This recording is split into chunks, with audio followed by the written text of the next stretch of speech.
In today's video, I'm going to teach you how to change the data source in Looker Studio reports.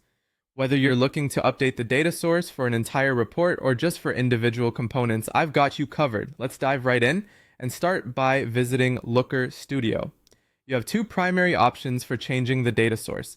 You can change it for the entire report at once, or you can do it for specific charts or elements within the report. Let's first explore how to switch the data source for the entire report. Head to the top navigation bar and click on File. From there, select Report Settings.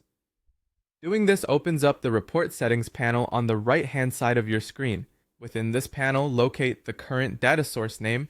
It might be labeled as the name of the existing data source, or you might see an option like Select Data Source. Clicking on this will present you with a list of available sources. You can scroll through this list to choose an existing source, or if you need to connect to a completely new source, there's an option for that too. Simply click Add a Data Source and follow the prompts to establish that new connection. Once selected, your entire report will now reflect data from your chosen source, ensuring consistency and up-to-date information throughout. Now let's discuss how to change the data source for a single component. This method is particularly useful if you want only certain parts of your report to display data from a different source. Before you proceed, make sure your report is in edit mode.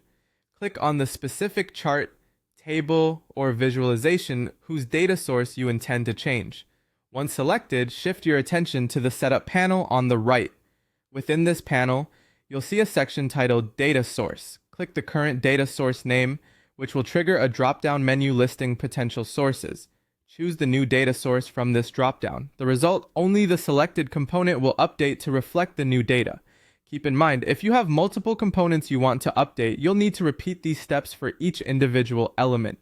Changing data sources is a crucial skill for keeping your reports relevant and accurate, and now you should have a clear understanding of both methods. Whether you opt for a report-wide update or a more targeted approach by focusing on individual components, Looker Studio makes it relatively straightforward. Remember, practice makes perfect, so don't hesitate to explore these options further and see how the data in your reports transforms with each change. Thanks for watching and happy reporting!